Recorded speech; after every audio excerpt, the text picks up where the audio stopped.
Hey, welcome everybody to the Breaking Bread Village. We are really excited to have this conversation today.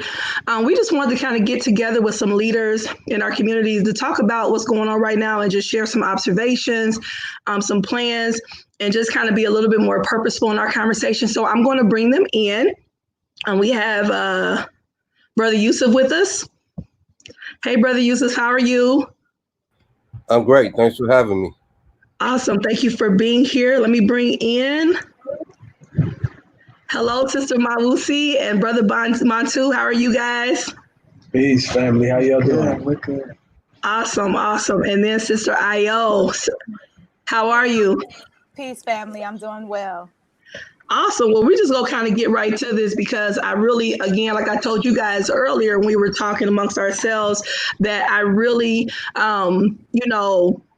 appreciate each one of you all's platforms. And I just thought that it would be nice for us to kind of have a conversation. And I know we were going to kind of have to do this a little bit later in the month, but I thought that, as I know some of you all agreed, that it was time to have the conversation now, because there is happening right now. So I think that it's good to just talk right now. So I just want you guys to kind of introduce yourselves and just kind of tell a little bit about what you do in the community, if you don't mind. Brother Yusuf, if you want to go first. Sure, I have no problem. You hear me clearly? Yes. All right. What up, though? My name is Yusuf Bunchy Shakur. I'm a native Detroiter. The work that I do in the community, I am an organizer through the organization called Community Movement Builders. We're a national organization. We have chapters in Atlanta, San Diego, New Orleans, Dallas, and obviously in Detroit. We use place-based organizing as a methodology and a strategy where we take properties. So for example, in Detroit, we took an abandoned house and we transformed it into a community space as a way to build power, utilizing liberated zones in terms of controlling our own interests within our community, building self-determination locally to establish it nationally as a people. Awesome. Awesome. And much more, but that's just that in a nutshell. Much more. Let's see. All right, Sister Mawusi and Brother Mantu, tell us a little bit about what you guys do in the community. We are community builders. We have been working in our community since 1990. And we have been in various organizations along the 30 years. Yeah. We work with women and supporting them. Presently, I'm working with women and supporting them and eliminating the infant and maternal mortality issue with the mothership. We also, however, have an arm of our journey with Right. We work with families in our community as the Body Temple Institute through education and consultation. in addition to that, the Back to Life Healing Foods, in which we support people in developing a healthy diet throughout this coronavirus that came right in alignment with the biological warfare that we are dealing with in our communities. So we began to work with everyone on changing their dietary habits so that they will not be in threat. So that biological warfare issue won't be a threat to them. Yes, and that's in Cincinnati, Ohio. So if you're in Cincinnati, Ohio, make sure you check them out and support them. Thank you so much. And then Sister Io, Hey, tell me a peace, little. everyone. Peace. Tell us a little bit about what you do in your community. Yes, my name is Iolanda. I am from Minneapolis, Minnesota, the heart of many of the civilian assassinations that have happened at the hands of our police department. I wear many crowns. People say they have a lot of hats. I wear many crowns. I am a doula. I am the founder of Black Family Blueprint, along with my husband, which is all around Black family liberation through education, parent education. We do work on professional levels with white folks who work in Black communities, and we also do our work internally with Black families as well. My day-to-day is in gun violence prevention, interestingly, with what we have going on. That's a whole nother thing with the gun violence prevention that we're talking about. But I would also consider myself to be a community builder, Yes. a life giver in the community. Awesome. Well, again, I thank you guys all for being here, and I just truly appreciate it. So let's go ahead and get to the conversation. We are seeing so much right now, as you mentioned earlier, Sister Mawusi, with the COVID-19 that kind of came, and it kind of ruffled people's feathers a little bit, caused, like you said, anxiety and some apprehensions and fear and all kind of things. So now we have this whole epidemic that's going on as well in our communities, and I just want to just get you guys kind of talk to you guys about what you're seeing, what you think, some of your observations in regards to it. Sister Ayo, I know you live right there in the heart of what's going on, kind of like the core of what prompted such they call civil unrest right now. How are you feeling with this? I mean, you guys, I know you spoke on your streets being infiltrated and kind of people walking up and down the streets. Tell me a little bit about that. One thing that people have to understand is that, we are in the midst of a pandemic. People say we're in the midst of two pandemics. We're fighting racism, and racism and white supremacy, the structural, institutional racism that we have to deal with on a day-to-day basis. And then you throw this worldwide global health crisis on top of that.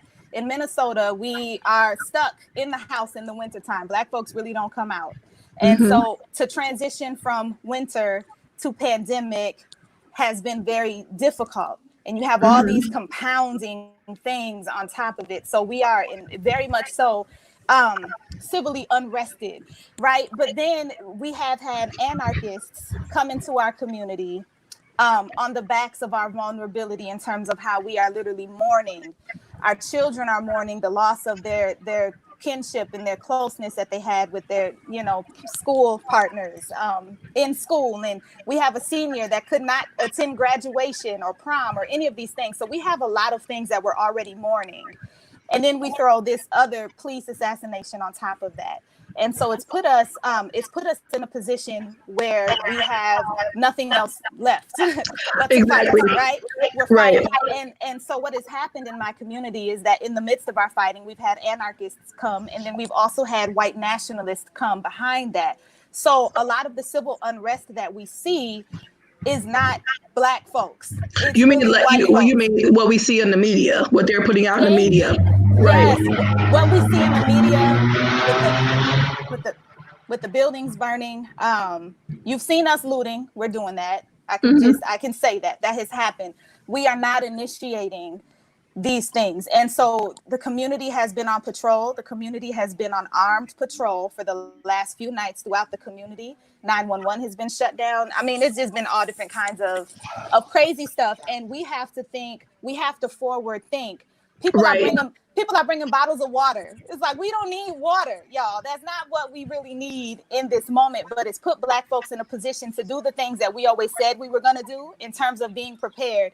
This situation in my community has very clearly showed us that we are in the midst of a civil war that's been underground for a long time. Yeah. But the attack on the Black body is very clear and very real. And so we just have to be forward thinking about, what do we do now? How do we truly rebuild a community, a global Black community collectively that we care for? Yeah. We lost her. Okay, there you go. No, collectively, and that's where my mind is at. Is that how can we collectively build? Sister Mawusi and Brother Montu, you guys, I know you guys are in Cincinnati. There was a lot of rioting there and protesting there. What have you seen? Well, today I went to the store today, and I go to the grocery store, and they say they're closing at 7:30 because we're still under curfew, and they've extended it this week. So I don't even know if I got a chance to tell you that yet. But it's like everybody's back on their heels after this whole COVID-19 thing. You know, one of the good things that I can say is coming out during this whole part of the crisis is that all the young men that were killing each other seem to have stopped for now. Yes. We're sitting here looking at 2019, 18, 17, 20, all the way back. We're looking at maternal mortality. We're looking at infant mortality. That was such a stark reality for us that our children are dying, our women are dying from health issues. Then we have to take a look now, entering 2020, knowing that we were already stressed and strained with 19. Then they say it's the black people are spreading it because the black people have the worst health, so they are the ones who are the most affected by it. At first, if you're black, you can't catch it. At first, if you live in a warm climate, you can't catch it. But now it's black people are spreading it. They have it the most. They have the greater numbers. And they are targeting these protests as a means of spreading the virus. So it's like a multi-pronged attack from every angle. And so then we hear police brutality on top of that. So it's like we already got 4 strikes. It's so many strikes that we're dealing with. You know what I'm saying? Right. On top of that, we got the riots in which they are planting bricks in the into the riot zone so that people can throw the bricks. Even my son and daughter were out in the riot, amongst the protesters marching, and they saw people begin to throw the water bottles. Mm-hmm.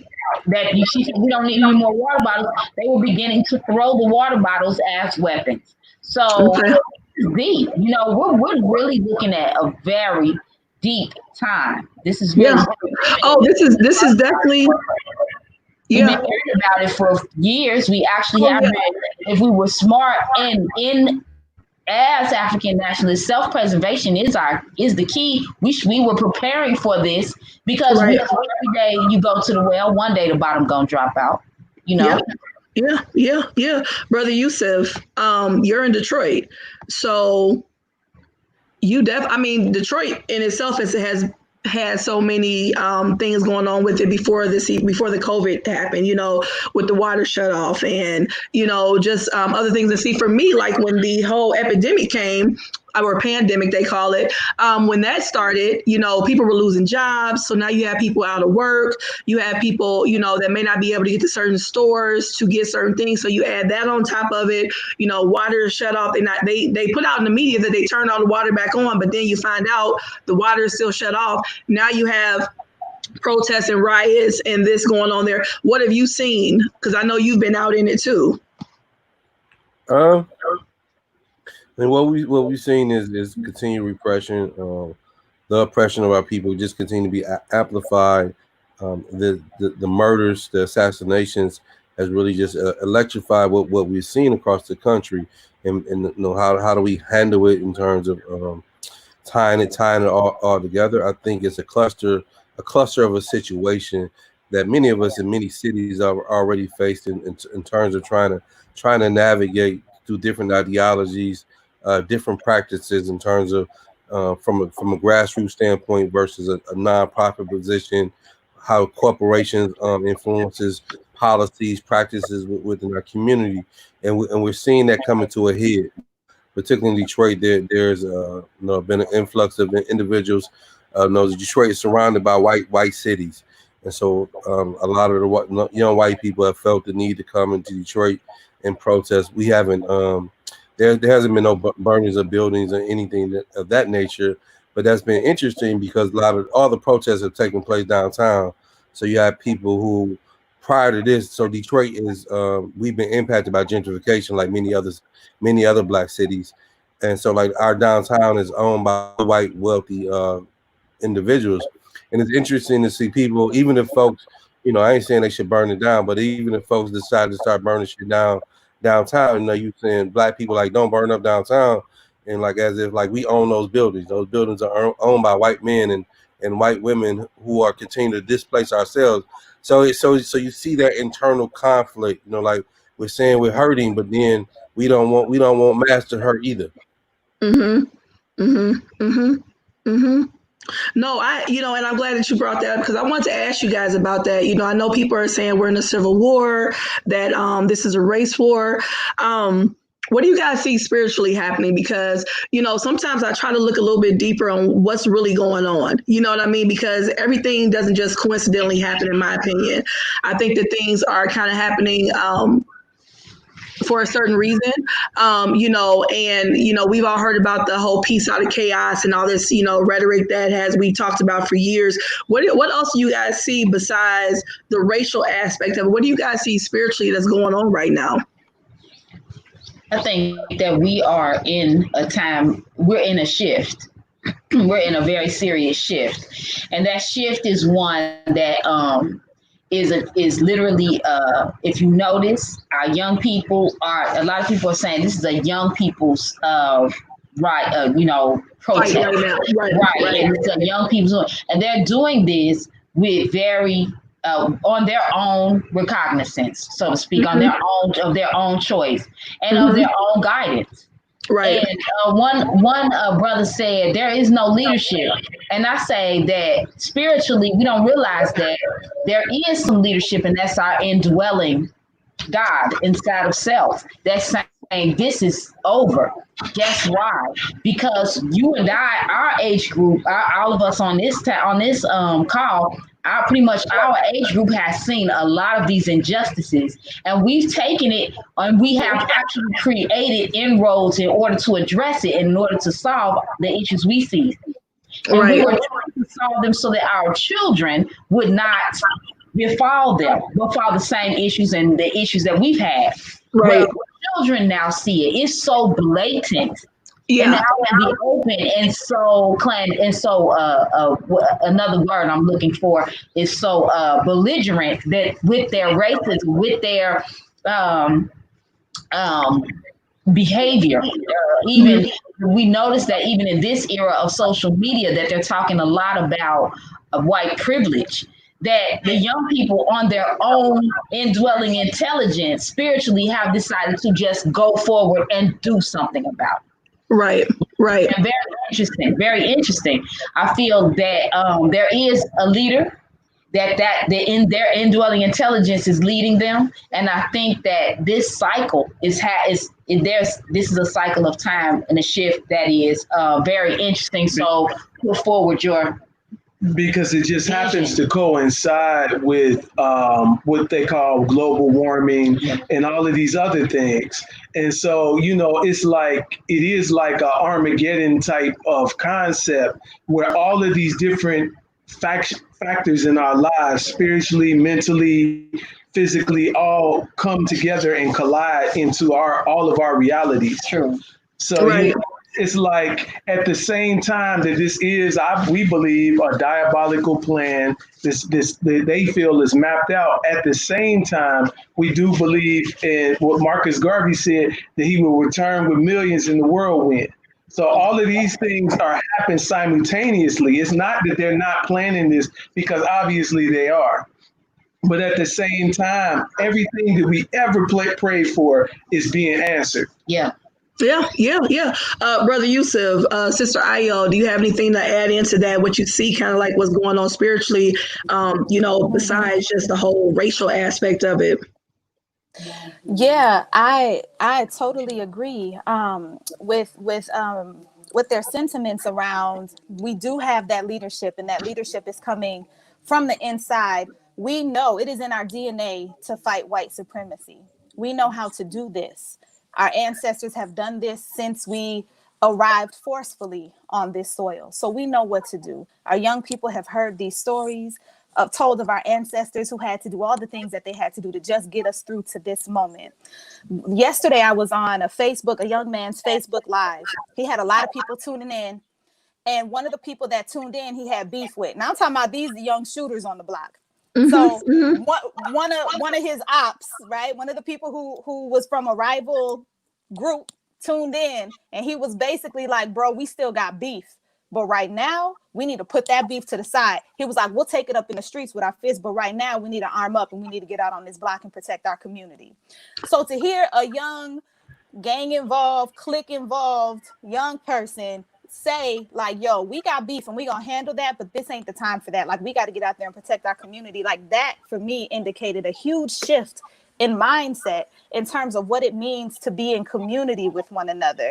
And so the shift that we see is around recentering the family.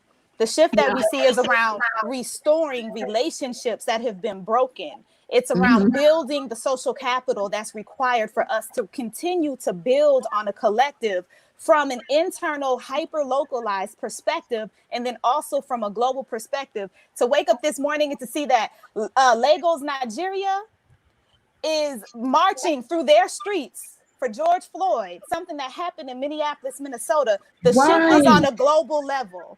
And what it is it's saying we need to allow colonialism to die. We need to allow white supremacy to die. We have to utilize what we got. We know that Black folks in America have a very unique relationship to the United States. Then we also know that the same colonialism and white supremacy that impacts us here has impacted Black and brown bodies across the globe. And so the shift is true unity. The shift is standing on the front line together. The shift is putting the beef down, that petty stuff, putting that petty stuff down, and for real, like looking out for your family and looking out for your community and standing up in a way where we are protecting ourselves. There's one thing that one of my mentors and coaches talks about: self-care.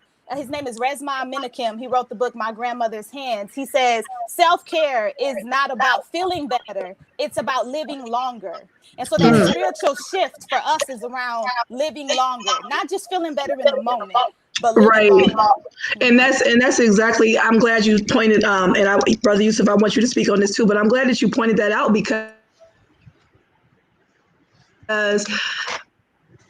as I said earlier, with this going on, a lot of times we are so reactionary and so emotional at that moment, instead of thinking about the big picture. What is this telling us for a big picture collectively for us to do and to build and rebuild some of our communities and self?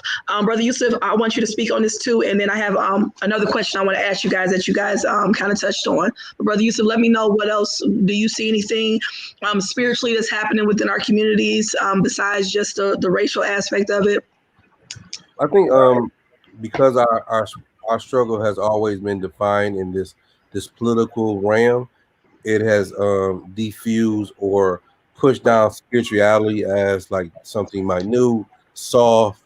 But in reality, spirituality is tough. It's strong. It's actually political. It is a political force. So when you think about, like, many of us who and others who are listening, when we come into our awakening, that is spiritual, along with political. And so when we understand those two, and we become more powerful, particularly, as we all know, African people are spiritual people by nature. We don't want to, right? And so as the sister just explained, the young brothers, right? That's a spiritual awakening. Whether they recognize it or not, the spirit has spoken to them. And so as a political person, we'll say those are the social conditions.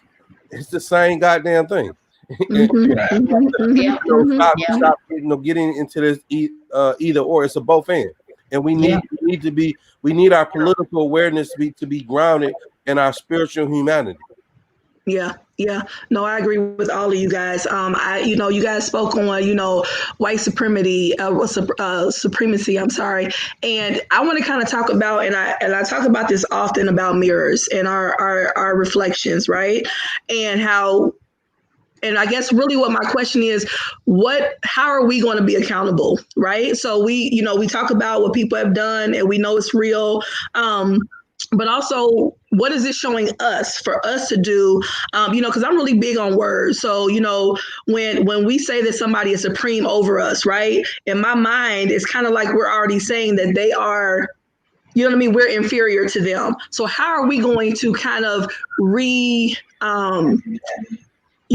what I want to say, kind of reform our thinking and start looking at our accountability, as Black people, and what we can do to change some of these things? Because a lot of times, when we say white privilege, that's saying that they have a privilege over us. We're saying that, even when I think about the whole thing of, I can't breathe, and the t-shirts, I can't breathe.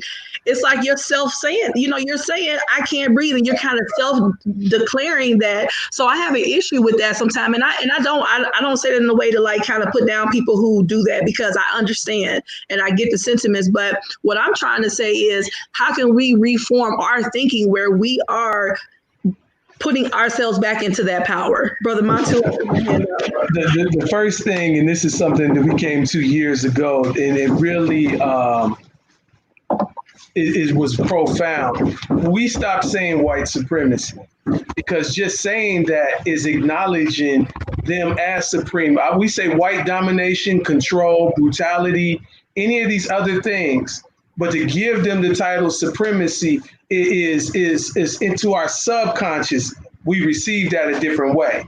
Now, don't get me wrong, I understand what a person means when they say it. So I'm not into any type of debate about that. But I'm saying the general practice, it's better to actually say what it is. And to actually acknowledge that, they're not supremacy to us is humanity. Supremacy to us is making sure that everyone is provided for.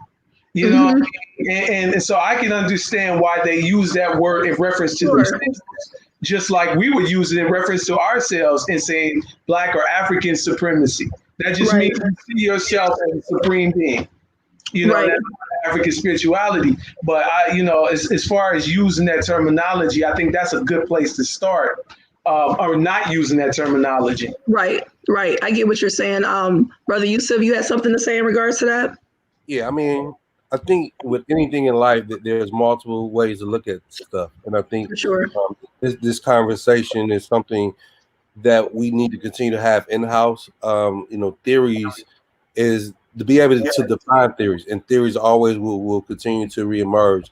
So I think when we look at the work that in the book ISIS Papers, I think that was one of the most profound books in the modern time to really help us understand the terminologies and the pathology behind white supremacy, right? And to the brother's point, like when we say it the way we say it leads confusion because of the supremacy part.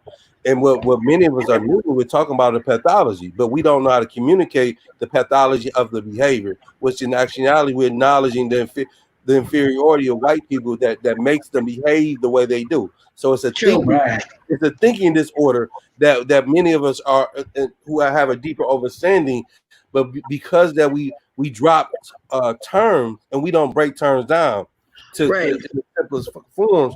Even they meaning to do well, but they actually do harm because as we know, an ignorant person with knowledge can be a dangerous person. Yes, Sister Ayo. Yes, no, thank you for this. And I totally agree. The language that we use about who we are as a people, the language that we use around what's happening in our communities is absolutely important. It is, yeah. And I think that Black people have always been in a situation of identifying who we are based on who white people are. And I think that that's on an internal level. What we have to do with ourselves is continue to redefine and identify exactly who it is that we are, not in a way where it's in relation to whiteness, but just who are we in general. And I think that it has been a challenging process for many of us as we continue to try to reconnect, redefine, figure out where do we come from, understand our family's history, where the cutoff lines are, what connections we have to the continent, and so on and so forth. And so, no, I totally agree with that. The language that we use is extremely important for our people. It's the problem with the English language. Right. And when you start really breaking down words, you realize the power that you're giving others over yourself when you break down the words that we say and we echo them over and over again, not really realizing sometimes what we're doing to our own selves and what we're teaching our children and others. So a lot of people are kind of, we talk a lot about slavery and about, being brought over here unwillingly. But my question for you guys, and I guess my question is, can we still use slavery as an excuse? Like, are we still able to use that as an excuse? And this is not a yes or no. I'm really asking a question because, some people use it as a crutch to never elevate. And we have to stop with that, but are we still able to use slavery as a excuse, Brother Yusuf? I think this conversation actually ties into the previous conversation.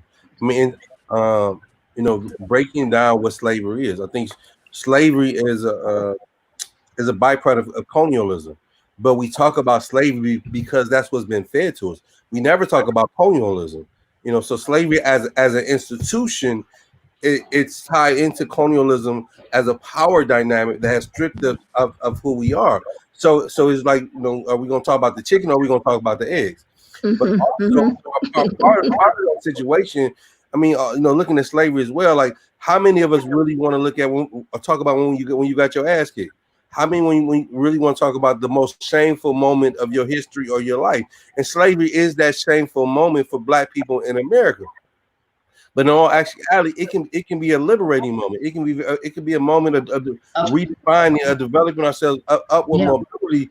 But how do we create a space, not a safe space, but a brave space? To not just talk about the few individuals, but everything within it. Because we're seeing the elements right here today. We're seeing sellouts. We're seeing people who are undeveloped. All the ingredients that produced us.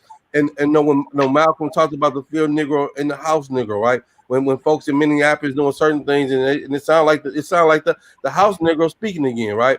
But also realizing like every field Negro wasn't a field Negro, every house Negro wasn't a house Negro, and it's like history is that deep where you when you think you learn something, you have to go re-examine it all over again.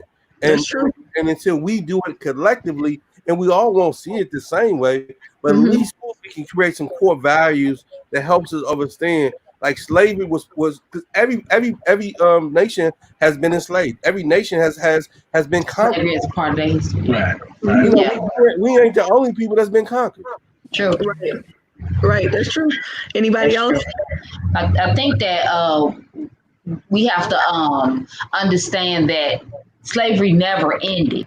When experimentation happened, when police brutality happened, because I am a women's health advocate, I'm just throwing it in there. Don't forget, they even killed our babies with infant mortality and maternal mortality.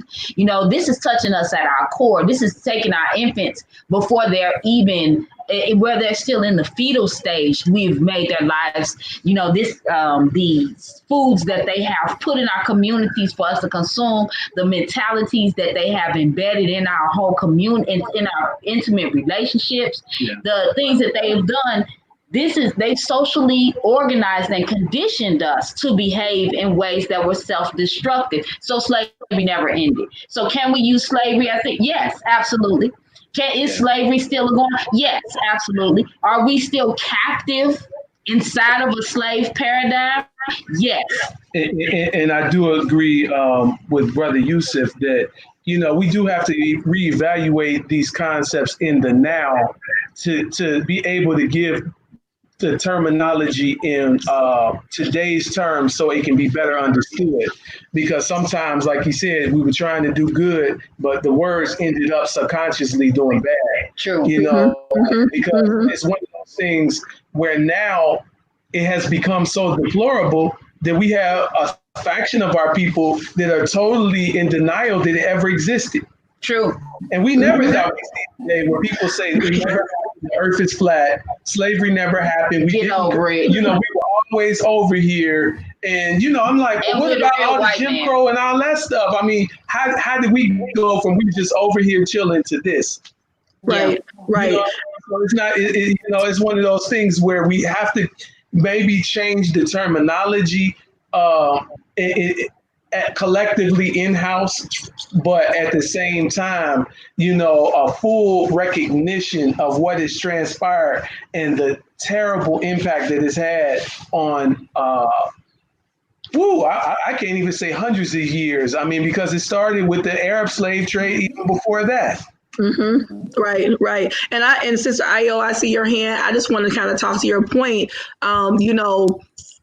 I always ask people, how can you say, how people say, get over the past. And I always ask the question, how can you get over the past when it's still present? This is still present. It hasn't stopped. It just have kind of shape shifted. You know what I mean? It showed itself in different ways, but it's still the same thing happening today. Sister Ayo, what did you have to add to that? Yes, I just want to make a point to what Brother Yusuf was saying around the shame. We see how shame is metabolized. It's metabolized in a way that shows up in behavior that's not conducive to long life and healthy living. And so that's where we are right now. We must return to our ways of knowing and our ways of being. We have to acknowledge all of the ways in which our experience in America has metabolized in our bodies, and in our minds, and how it's being passed on to our babies. Despite what happened and who did what, as a people, we are responsible for the cleanup. As a people, we are responsible for the rebuilding. And so while we acknowledge that the enslavement period, the different stages of enslavement that has happened to us, while we acknowledge who did that and how it happened and why it happened, we are ultimately responsible for what being whole and healthy looks like. Right. Okay, one more thing. Yeah. Like, I don't know, some of you guys have seen the slogan. I think like a lot of it was said in Ferguson, where people have started making shirts, I ain't our ancestors, or something like that, right? Right. We are our ancestors, yeah. Yeah, I mean, which is disrespectful. And that, again, when you don't have history, when you don't know knowledge, have the knowledge of self, you know you can create things like that when you think you're being slick, or because there's nothing new under the sun. I mean, are there moments like Jesse Jackson? I think he's full of shit, right? But, Al Sharpton, right? We know how to how to put them out, but to make that type of statement broadly like that, it undermines our history, and more importantly, it kills any connection to the past. Right. No, I agree. We have an elder advisor here, Mahmoud El Khati. He has been our advisor. He's in his 80s, and his fire is still burning for us. And he continues to activate us ways that we need to be activated to do that. And so this is a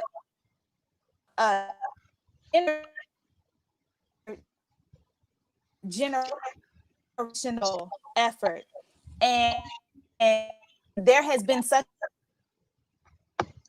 Sister Ayo, you're breaking up a little bit. Connection.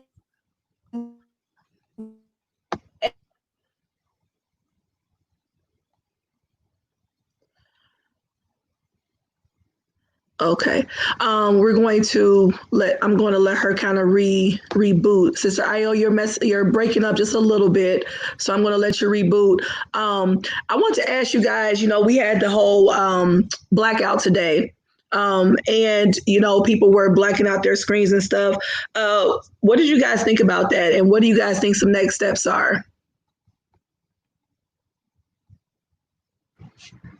We actually are seeking to show some level of solidarity. Now, I think that when we've done this before, and this is a thing for us. We have this whole thing of we've done this before and it didn't work, XYZ. Well, the thing is that our intention is to show a sign of solidarity, and solidarity with those who are choosing to march, as well as those who are doing what they can do on whatever level they are. So just show that solidarity, also respect and respecting ourselves. Though we're doing a lot of things, some of the things are on whatever level you're on, but the point is that we're still in solidarity with everyone whom it has been touched by this terrible crisis situation. Regardless of if you are a person who's a voter, or a person who's grassroots, or a black person who is, a woman, man with a child, we are all in solidarity together, whatever level of the fight you're on. That's what I'm trying to say. Yeah. I get what you're saying, because we do. I agree with you, because we do have to find some kind of common ground and build from there. Right. Everybody is at different levels. So I definitely agree with that. Brother Montu, were you adding something to that? Yeah, I definitely think that it can be a positive thing, but a lot of our people, especially our youth, have to understand that it does take more than that, though. Right. And it's about your everyday activities and how you carry out your life. Yeah. A lot of community building is family building in a lot of cases, because we understood that a lot of the African concepts that we came from, like Asar, Aset, and Heru, meant family first. Right. There was no Kemet until there was that first. What I mean? And so, where we place the emphasis is a big deal. And so I think all of these things are great tools, as long as that, that's looked at as something that's in the tool belt as far as social media and all of these things. But understanding that there are more parts to make this whole thing operate correctly. Yeah. Exactly. Brother Yusuf, did you have your hand up? I'll go real quick. I think, a lot of the campaigns that's coming, some of them are very trendy. Really trying to figure out, because basically the like when we talk about spirituality, we're talking about energy. How are you utilizing your energy? The point. I had the book, My Grandma's Hand. I haven't read it, but I'm glad you interjected that in terms of, because what we're conditioned to is like we need to die, versus like we should be fighting to live, not fighting to die. Right. Now, if we die in that process, so be it. But let's fight to live. And fighting to live is managing our energy, managing what do we give our times to, and also like we have to be more flexible versus this absolute, because you don't support such and such on this day or tomorrow. You full of shit, or you ain't down. Right. I don't even know what's going on in my life. My internet might not be working. Who knows? Right. All type of things, man. And I think as the sister Ayala was saying, like we don't do enough of really reaching out to each other. Right. You have this superficial way of organizing. Yes. And we assume that like that's real relationship, but we have to stop coming to the table around like-minded people. Right. Like, it's played out, and what I substitute that is we need to come to the table around like value people. And what I mean by that, because when we come to say about value supersede like we know we learned that very well. You can like somebody today because of their clothes, and when they have something on tomorrow, you ain't gonna like their ass no more. Right. Come around the values, that's substance. Yes. And that's what we need in the movement and the work that we're trying to do. We need substance. Yes. Yeah. No, I agree. And Sister Ayo, did you have something to add to that? Our young people believe that the revolution will be televised. And I've been seeing that across social media a lot. Like the revolution will be televised. And so we see, we're seeing people all dressed up and they're like standing in front of a blazing building, with the Black Power fist. And it's like a feel good thing. Like this you ain't doing nothing but spectating, but it feels good. And I think social media creates this feel good thing. Like, look at me, I'm doing something. I'm doing something. Bottles of water off to the. And so that's the issue with social media. So we've been working with young people to say, no, the revolution will not be televised. And what you see on TV is not your revolution. So don't get it twisted. That is not what this is. It really does start from within. It starts from within ourselves, within our homes, within our neighborhood communities, and then it branches its way out. And so we just have to continue to work in managing social media, balancing social media. There's a balance. It's okay to utilize it as a tool, but it is not the revolution in and of itself. It's not. And so our young people just really do need some guidance. They really do need some support. This is a part of their life story. This is a part of their legacy and their history. And they really do. They need some guidance, whether they think they do or not. And I think it's our responsibility to bring that to them. No, I agree, and I like what you said too about utilizing it for what it's worth, right? But we also understand that everything can't be done on social media, right? We can't put everything that you do on social media. You can't talk about everything that you're doing on social media. Sometimes you have to really actually be in person with people and really build collectively, right? And I don't want to quench their fire, right? Put out their fire. You don't want to put that out. So a lot of people are energized right now, but we want to help get it in focus, right? And actually be productive and actually make some real change.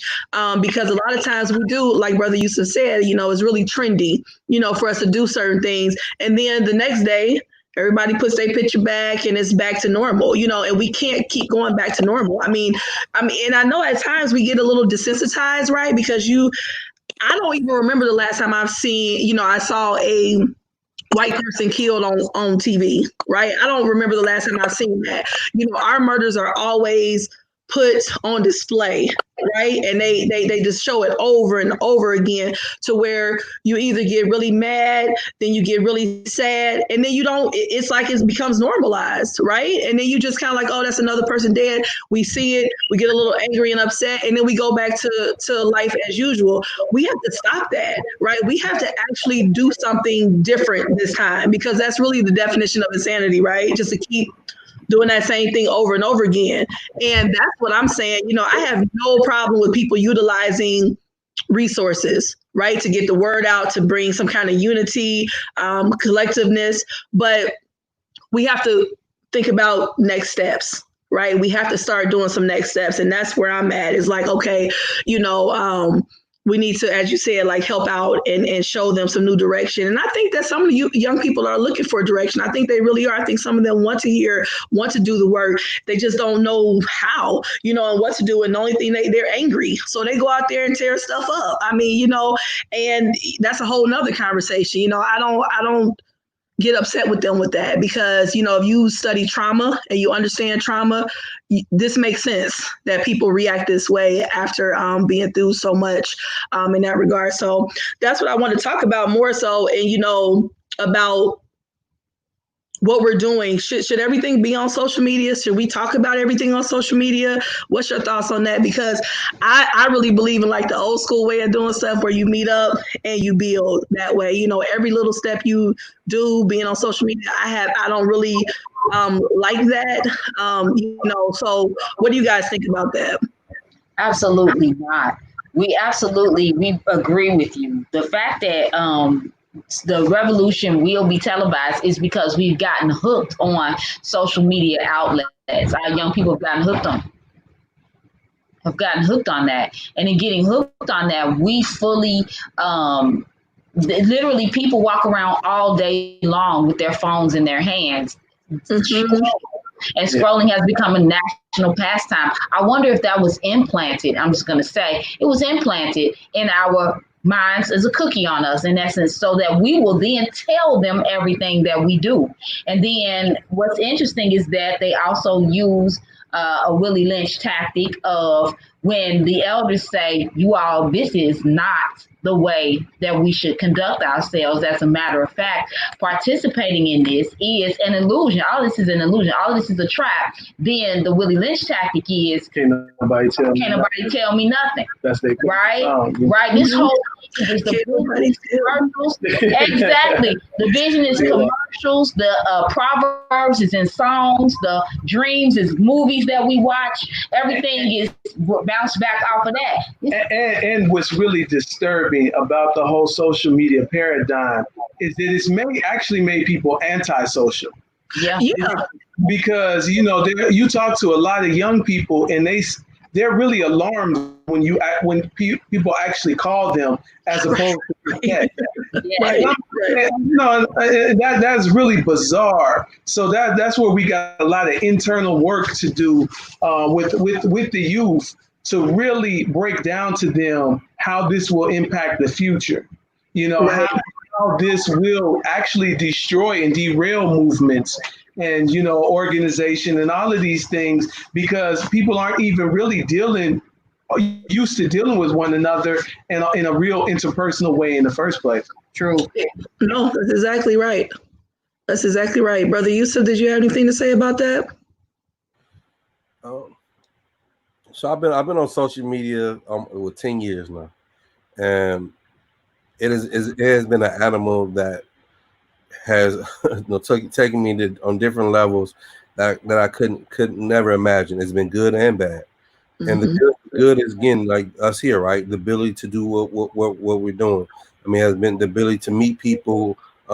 Probably you're more closer with than folks in your own household. that you Mhm. grew up with and Which is whatnot. true. Which is true.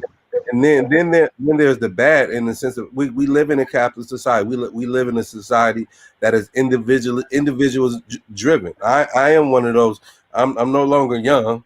I'm one of those person that some days I remember vividly. Waking up, first thing I did, look at my phone. Before I went to bed, first thing I did, look at my phone. I mean, these things we're socially conditioned that way, right? Because Mhm.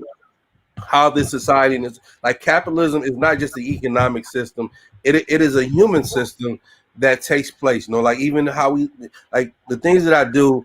I'm not good on talking about myself, because I try to re-practice how I want to talk about myself, like the work that I do. I don't try to define myself. Well, I'm the founder of this, I'm the director of that, which is not a problem per se, but I see those things also in conjunction with capitalism, because what it does, I have to emphasize myself over the people that I'm working with, and which is, Right. we know that is anti-African, and in the Right. phone and the system that we engage are anti-African, but nevertheless they are organizing too. But we need more spaces to be vulnerable with ourselves. Yes, that's true. Talk about these things. I mean, again, being honest as a man, as a black man, right, that has a huge platform. You get 100 likes. You got people all in your inbox, right? All kind of shit that's going on. And you're like, damn, okay, this nice, this sweet. Just being very real with ourselves, Oh yeah. and then, but it goes to your head. It can easily get you off a track. Well, and as long as you function as an individual, you're more subjected to being able to get off track.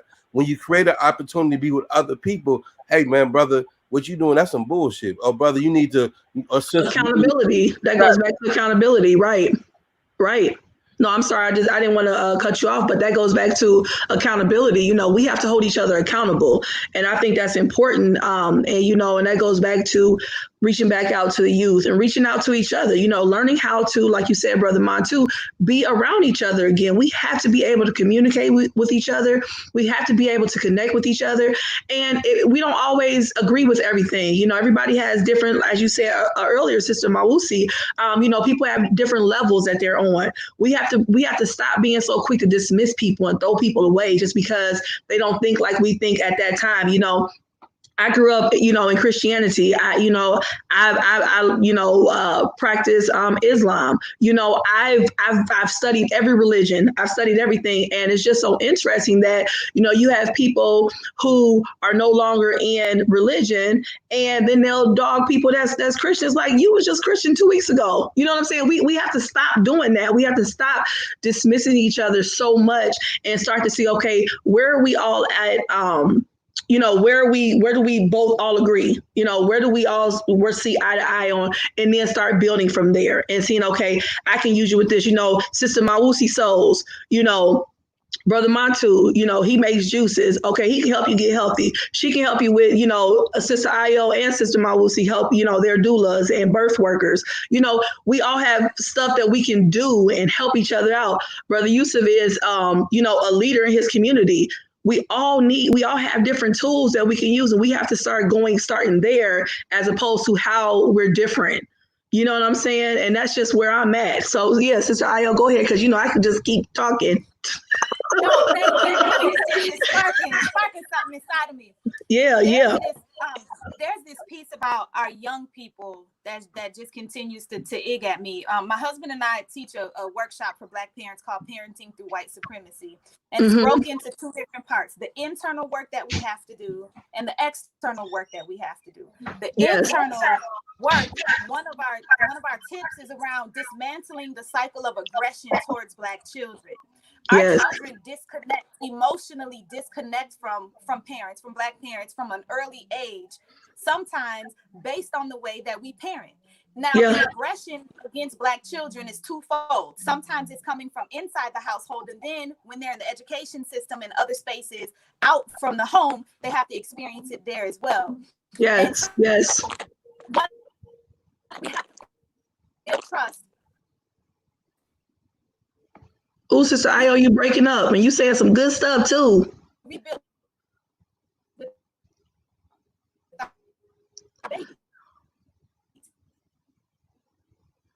Sister Io, it's hard for us to understand you. You're breaking up just a little bit. Okay, that's okay. That's okay. Technical difficulties happen sometimes. We're gonna give her a second. Yeah, so that's just where I'm at right now, is that we have to start seeing where we are together, as opposed to what we have that's tearing us apart. Okay. So we all are parents. So I just had another question in regards to what you're teaching your children right now during these times. What are you explaining to them about what's going on right now? And I know many of us have already been doing this work. This is not like we're just not starting it now, and I know a lot of people are kind of like on this, I hate to say bandwagon, but I'll use that for lack of a better term. They're on it now because of what's happening. Everything gets polarized and, kind of blown up when the media helps with that. And so many of us have already been doing this work. So what are you guys teaching your children in regards to right now? Because I see a lot of kids out with the, hands up, don't shoot, I can't breathe, and all this stuff, and I saw one group of protesters that were like on the ground. Did you guys see that on the ground, like with their hands behind their back on the, on the cement or something for like 9 minutes? And to me, and again, please do not misunderstand what I'm saying. I love that anybody that wants to get involved and, do things in regards to helping this movement. But, I don't want to see my kids on no ground, pretending and acting it out. In my opinion, you're acting out your death or somebody killing you, so I don't know. It just doesn't sit well with me. What do you guys think about that? That was just hard for me to watch. I also don't like the I can't breathe. I don't even like to say it. Yeah. Because I don't want that. Mind you, we're very visual people. When that's why they keep showing us the images over and over and over and over again. It's because they know that we imprint. It's psychological warfare. Yeah, psychological. We hit on many levels. One thing that I'm sorry, I didn't mean to interrupt you. But, one thing that's very disturbing about this whole George Floyd thing, I understand the psychology is different when you watch some person suffocated like that.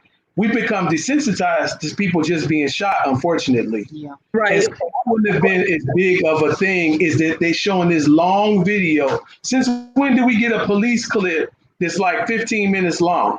Right.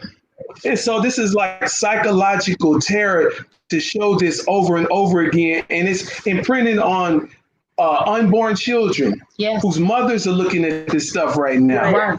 Right. So with the whole thing with our youth is the old adage: if you stay ready, you don't have to get ready. That's what our youth should come up with the understanding of now, because these are all extensions of an ongoing problem. Exactly. Right. No, I agree. That's what we've been teaching our children. We prepared our children from when they were young to know that this day was coming, and they're tripping because they actually seeing it. I know, right? It's like, we've been talking about this for years. Yes. It's like here it actually is. We weren't whole life of being health conscious before the pandemic strikes the world. Right. You know what I mean? Because here, look what they strike with: psychological warfare, biological warfare, and physiological warfare. So this is why people are done. We are done. Like, no more politically correct concepts. No more. We don't hear people interested in hearing anything from white people, or for them to organize for us, or to be a shield for us, even in the thing. We don't need them to do that. We need them to keep their attitudes at check. We need them to keep their police officers up off of our neck. We need for them to get out if they are racially profiling us in the grocery store, for them to check themselves. We need for them to do something. There's something other than you can do than to join our forums or be involved in our groups or even lead our marches. I'm sorry, I'm just going out. So that's what we're teaching our children. That's why I want people to be honest, what we feel, because people are feeling this across the nation, across the world, we're seeing, and we need to be honest with what we feel and, go from there. So, Sister Io, did you have something else? I know you had a little bit of a breakup earlier, but I want to hear what you have to say. I apologize. My husband teaches, so he's teaching online next door. So I think it's our internet connection. It's just Oh no, don't apologize. It happens. No, it's okay. I would just say that we really need to talk to our children from a young age, from a very age appropriate perspective, to support their understanding in what's happening. That piece around not you shouldn't have to get ready. You need to stay ready. Like my team, I told that to my team this morning after we had been out all night patrolling the community. Like we cannot ever be in a position where if you're trying to get ready in the middle of when some stuff is going down, right? Hang it up, hang it up, hang it up. So I have a 6-year-old at home. I have a 9-year-old at home. They have seen the devastation across the community. The spaces that they know that they normally see are burnt down. It's very traumatizing for our children. We have to have developmentally appropriate conversations with our children from an early age about who they are, about the power that exists. That's where I'm at. The responsibility that they have to their family and their community, right. And the responsibility that they have to. Right, because in what she's saying, I mean, in my opinion, Sister Ayo, are you back? Okay, to me, if you build something up, somebody else can't tear it down. That's where I'm at with it. We have to build up our children. Brother Yusuf, did you have anything to add to that? No, they said everything. Okay. No, Sister Ayo, you're okay. Yeah, I agree with everybody. What you guys said, and I know Gina, she just commented and said that we need to do our own internal work, and that's it, and I think she was saying that in response to you, Sister Mawusi, in regards to when you said what you need from white people, for us to do our work, and then they do what they need to do, but we need to start working within. We need to start doing that, and I think that's where it goes back to some accountability and us not just putting it on everybody else. It's some work that we have to do, and first is building self. That's one thing that we have to do, is build self. So I just want to touch on this because health is really important to me. And I want this to be something that we talk about too, in regards to being healthy people, and not just physically, healthy emotionally, mentally, and physically, of course, but we have to be some healthy people because, I don't know if y'all ever been in a fight, but, if you're trying to fight and you can't hardly breathe or, you might as well just lay down, So my point is that this is a fight right now. This is a war, and this is it is deeper than black and white. This is so much deeper than that, and we have to be better in regards to our mental, meditation, and as you, Brother Montu, you make the juices and fresh eating, clean eating. We have to get better, train ourselves to be able to withstand this, because right now a lot of us, we just chilling, and this is getting real, and the whole world is about to change. This is changing before our very eyes, and we have to really be real about that and really be able to put in the work. What do you guys think about that in regard to being healthier to be able to really do this work? The first thing that comes to mind with that is we as mature adults, we have to see what's obvious and then deal with what's obvious.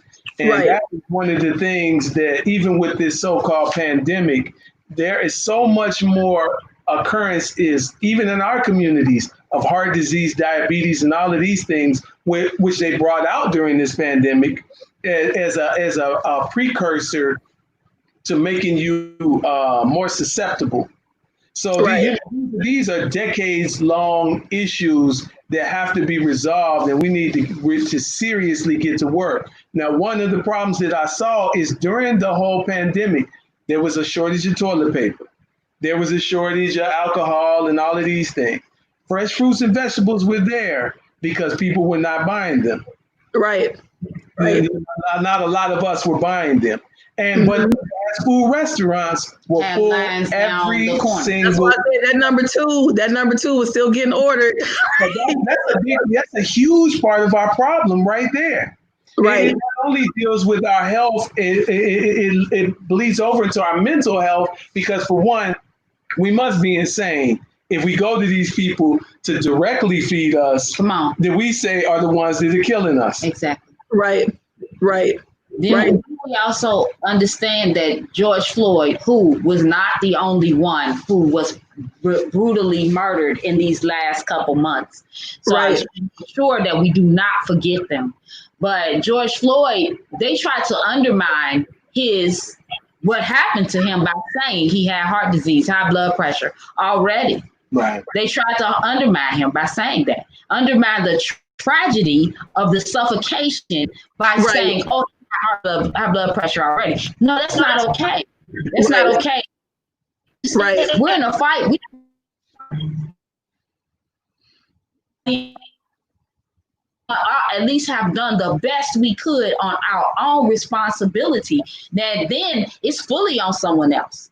You know, no one else can try to scapegoat me and my health for that. And that ties into the whole thing of, again, I think I said it before, but just to repeat, teaching your children this from day one. Yes. Right. You know, because this is the only thing we actually only own all throughout our life is our bodies. Yes. Right. This is the only thing that you always own. Yes. And so this is what has to be given top priority. Like Brother Yusuf and the sister Ayo said, we're trying to live longer. Right. You know what I mean? And to tie it into spirituality, even as it changes cycles, we're going to a life cycle rather than a death-oriented cycle. Right? Exactly. So our spirituality, everything, how we consume everything should be towards life and not death. Right. And we're trying to live longer and well while we're living longer. You know, I mean, because I've seen people, 90 years old that suffer all the way up till, we want to live well while we're living, and be productive and, be purposeful. So that's really important. Brother Yusuf had to leave. He does a lot of stuff in the community. So he had to leave. So thank you, Brother Yusuf, for being on. We appreciate that. But yeah, we do. We have to be more mindful. And, and of course, ideally, we would love for people to teach it to their children from day one, right? But for those who have not, start now. Start teaching now. Start living like that now. You can make changes, and start taking. I just want people to take back. As you said, our bodies are the only thing that we own, that we have power over. Take it back. I just feel like we've given up so much of ourselves and so much of our power and given other people more power and authority over us than they deserve and what they earned and what they are worthy of. We have to take that back. And a lot of it starts with our language, and how we talk to each other and to ourselves, how we talked about earlier about starting within, how we talk to ourselves, how we talk to our children, community workers, how we talk to each other. That's the first thing. And of course, our bodies as well, but everything that goes on up here and what comes out is life or death. And I believe that what we speak is life or death. Sister Ayo, you see like you want to have something to say? Because I get real when it comes to like having power with yourself. I get real excited about that. I'm telling you, no, this is so deep, and this conversation is so necessary. Humanity is an extension of nature. We are not different. Yes. We have Black folks in particular have become so disconnected from nature. My grandmother, she's going to be 80 this year. She was a sharecropper in North Carolina. My mama was born in Fayetteville, North Carolina. And my grandma talks about how she loves to eat kale, but she will only eat. Now, this is this superfood that just came on the scene not too long ago. But my grandma, as a child, grew kale on a plantation in North Carolina. And she talks about how she only eats it in the wintertime because after the frost would come, because kale could survive a frost. Right. After the frost would come, the grubs and stuff, the bugs and things that would be on the kale were gone. And she hated the bugs that were on the kale. So to this day, as an 80-year-old woman, she only eats kale in the wintertime because in her mind, those bugs that are on there are still gone. So like that's trauma from having to work the land for somebody else. And right. So this disconnection that has happened between us and nature and the earth and growing our own food, it begins somewhere, and we have to start bridging and making reconnections to this space. The whole earth was created to bring forth fruit for us to be able to survive and thrive. And this is so I'm like, and we grow food here in my house. So I'm like, all these buildings that burned down, plant some gardens, build some farms. Like we can sustain and build and take care of our own. We don't need no more corporations coming in here. We do have what we need to survive and thrive. We do not have to exist and think we're living off of McDonald's and living off of this fast food. We have the earth that will provide for us if we just sow the things that we need to sow. We have Yes. It's true. Yes, the earth, our minds, all of that. Sister We're really in a place where really building culture, living culture, actually doing the work means growing your own food, means educating your own children, means building systems of health and maintaining healing in your own home, being self-employment. It's like those are the things that we now have to cultivate and develop in our homes, to the whole thing of showing that we're doing the work. This is the work that needs to be done with Ayo and her husband, and me and my husband, you and your husband. Like, we're all doing family system work. You know what I'm saying? Like, that's really now, this is where the frontier is. It's in polarizing ourselves around our families and creating these nucleus microcosms that then attract other microcosms doing the same thing. And that's the spiritual level too. That's on the spiritual level too, you know. So if you want to see it as a new thing, although it really isn't, you know, see that as a new thing. See that's the new black. See that as the new way, black. The new African. You know, the new black family magic. Because when we're winning is when we can let the trends be something that actually serves us, not something. That yeah, and the fads actually go ahead and fall, because we're not prescribing to the trends of clothing and things like this when we can make our own clothing. We're not prescribing and standing in line when the new chicken sandwich comes out, because we already have what we need growing in the backyard. Yeah, fighting code, going with the whole vaccination and Tuskegee, experiment thing, because we already are dealing with our own health. We've already built up our immune system. We already are doing that on our own.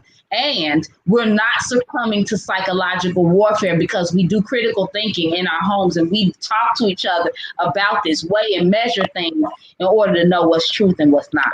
Yeah, and on top of that, and finding your voice, I mean that's so important. We need to find our voice again and stop giving up our power. And we talked about earlier, subconsciously we have given up so much because we believe the hype, and it's like, a lot of times people fear you more than we fear them, but they fear us. It's this weird dynamic, and we've given up power. So, of course, I can talk about this all day. I have to end this shortly, but I want you guys each to just kind of give me something you want to leave with the people, kind of some last words, so to speak, in regards to what's going on right now of encouragement.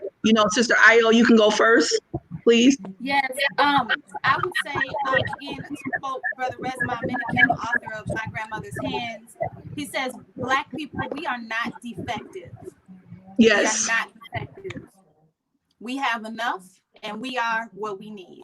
Yes, more than enough, right? Because Sister Ayo, you were in the midst of, for people that didn't see this earlier, you are in the midst of Minneapolis and everything that's going on, and actual white supremacist groups, so to speak, coming up and down your streets and trying to scare you all, and scaring some, I'm sure. Some people probably were.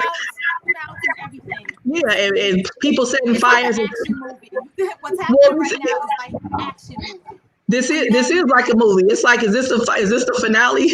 Is this the finale of the movie? What's going on? It's a lot going on. So you've really been in the heart of some things. So thank you so much for what you had to say, Sister Mawusi. What would you like to leave us with? African self-preservation is our birthright. It's our life calling. Is our purpose. And we should be preserving ourselves at our own selves and choosing to do it our own self. Self-preservation is the key. Yes. Brother Montu?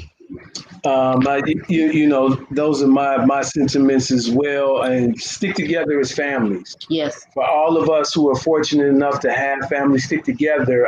For all those that have extended family, community building, like I said before, from the inside out. Yeah. That was always our concept, to do it from the inside out, and it's a lot more genuine and a lot more.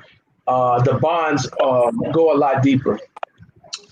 Yes, I agree. And I would just like to say, again, as I say it a few times, it's just so important to me that we have to meet each other where we're at. We can't throw each other away so easily. We have to see what we have in common and build from there. And educate. Sometimes people just really don't know they don't know. So we have to help educate and not just be so dismissive, and just show a little love, because people, some people handle trauma, fear, anger, rage differently. They don't know how to, they've never been taught. I think about, I'm gonna say this real quickly. I just think about growing up, not just with myself, but just period. When your parents get really upset, they will whoop you. Right? That was the reaction, with some type of physical response when they had enough. When they were overwhelmed with adulthood, or they were upset with you, you would get hit, right? So a lot of times we have been taught how to respond to our emotions, and I think that when we start to sit back and just say, okay, I need to check this emotion. I need to sit with this emotion for a second. Think for a minute, use my voice, use my mind, use my heart, my spirit, soul, all of that, and then bring all that together and then come back with a response, But if we're never taught that, if you don't learn that, if people don't show you that, you don't know. So we have to start educating each other on how to even deal with trauma and how to deal with anger, and disappointment. Sometimes people really still believe in democracy. They still believe in the system. They still believe in stuff, and that's a whole nother conversation. But when they believe in it and it lets them down, then they have a bit of disappointment. So anyway, back to what I'm saying, just use our voice, going back to eating right, getting our minds right, meditating, collecting together, is so important right now. So I really appreciate you guys for taking the time to come on. We kind of put this together quickly because I thought it was really important for us to come together. Be an example and show how we're all from all over, and we come together and build, and this is important. So I love you all. I really do. I really appreciate you for being here. I really do. And Mr. Ayo, we're sending out, prayers, light, love for you and your community, because I can't even imagine right now, what you guys are going through. I know you've been saying, right now, it's happening right now, and I can't even imagine that. So, it's been a healing platform. So good. Yeah, I'm thank you. Oh no, I'm thankful. I'm thankful as well for this space to be able to have this conversation. So I love you all. I wish you all a great evening. Just keep building in y'all communities. I see you, and I'm here, and y'all know I will give or do or help in any way I can, because it's so important right now. So again, I love you guys, and just keep doing you. Many blessings. Thank you for having us on. We really appreciate it. Oh yeah, no, I love y'all. Y'all speaking out there, and I just appreciate it in so many ways. So, all right, y'all continue on building, continue on doing what you do, and you guys have a great evening. Many blessings to you too. Well, that ends this conversation with the Breaking Bread Village, our special edition, speaking to some community leaders, and just kind of getting their take on what's happening right now. We want to thank each one of them. As I stated earlier, Brother Yusuf had to leave. He had another commitment to go to, so we appreciate him also for taking his time, and I appreciate you guys for watching. It's been great. Thank you so much. Bye.